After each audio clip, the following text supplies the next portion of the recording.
Changement climatique. Taxe sur le carbone, plafonnement des émissions de gaz à effet de serre, quel modèle privilégier? Lors du sommet 2010, les Jedi ont proposé une myriade de solutions fiscales visant à réduire nos émissions de gaz à effet de serre. Certains proposaient de manière générale la taxation de toutes les externalités liées à l'utilisation de l'automobile. D'autres suggéraient plus spécifiquement une taxe sur le carbone en visant les carburants et les grands émetteurs industriels. D'autres enfin proposaient un système bonus-malus consistant en l'octroi de subventions à l'achat de véhicules à faible émission et en l'imposition de taxes sur la vente de véhicules plus polluants. À la base de toutes ces solutions se trouve un triste constat. Le Canada, bien qu'il ait ratifié le protocole de Kyoto, tarde toujours à faire sa part en réglementant ou en taxant les émissions de GES. En effet, le Canada s'est engagé à réduire ses émissions de 6% en 2012 par rapport au niveau de 1990. Or, selon le dernier rapport d'inventaire disponible, lequel date de 2009, ces émissions auraient plutôt augmenté de 17%. En fait, en 2007, elles ont atteint un niveau encore plus élevé, soit 27% de plus que le niveau de 1990. N'eût été de la récession, nous serions peut-être encore à ce niveau. Se rendant bien compte qu'il avait raté sa cible, le gouvernement fédéral a par ailleurs revu à la baisse cette cible. Il vise maintenant en 2020 des émissions de 17% inférieures à celles de 2005.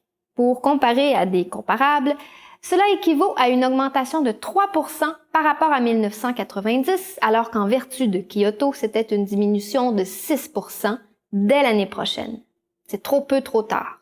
Face à une telle inaction du gouvernement fédéral, le Québec, l'Ontario, le Manitoba et la Colombie-Britannique se sont joints à plusieurs États américains, dont la Californie, dans le Western Climate Initiative, une organisation dont les membres s'engagent à réduire leurs émissions de gaz à effet de serre. Ainsi, en novembre 2009, le gouvernement du Québec s'est fixé une cible de réduction de ses émissions de 20% en 2020, toujours par rapport au niveau de 1990. Plutôt que d'atteindre cet objectif en imposant une taxe sur le carbone, le gouvernement québécois semble privilégier un système de plafonnement et d'échange de droits d'émission de gaz à effet de serre, aussi connu sous le nom de Cap and Trade. Le ministre Arcan a d'ailleurs déposé un projet de règlement à cet effet au courant de l'été qu'il aimerait voir adopté avant le 1er janvier 2012. En vertu de ce projet, les grands émetteurs industriels auraient à se procurer des droits d'émission dès 2013 et les distributeurs de carburant dès 2015. Notons que le projet de règlement prévoit aussi une soupape de sécurité au cas où le prix des droits augmenterait trop rapidement. Le gouvernement se garderait le pouvoir d'octroyer de nouveaux droits d'émission à un prix fixe, ce qui revient en quelque sorte à une taxe sur le carbone. Ce programme, qui devrait entraîner des réductions d'émissions de GES, entraînera aussi une hausse des coûts pour les compagnies assujetties, qui n'hésiteront pas à les refiler, là où c'est possible, aux consommateurs québécois. Ultimement, ces droits auront donc un effet similaire sur les consommateurs aux taxes que les participants du sommet 2010 proposaient d'imposer. Du côté de la Colombie-Britannique, il a plutôt été décidé de mettre en place une taxe sur le carbone augmentant progressivement jusqu'à atteindre 30 $ par tonne en 2012. Accompagnée de baisses d'impôts et de taxes correspondantes, cette nouvelle taxe se veut donc généralement neutre du point de vue des revenus de la province.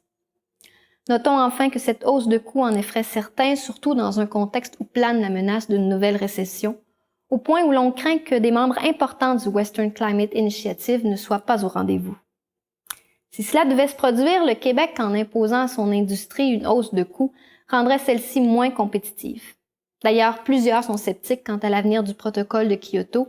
La première période d'engagement arrive à sa fin et nous sommes loin d'un accord pour les années 2013 et subséquentes. Lors de cet atelier, vous serez amené à répondre à 3 questions.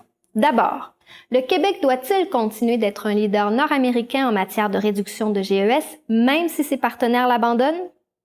Dans l'affirmative, devrait-il opter pour un régime de plafonnement et d'échange de droits d'émission, une taxe sur le carbone, ou les deux? Quelle forme ce régime et cette taxe devrait-il prendre? Et finalement, outre le carbone, devrions-nous taxer d'autres externalités liées à l'automobile, comme l'utilisation des routes ou l'achat de véhicules plus polluants? Bonne réflexion!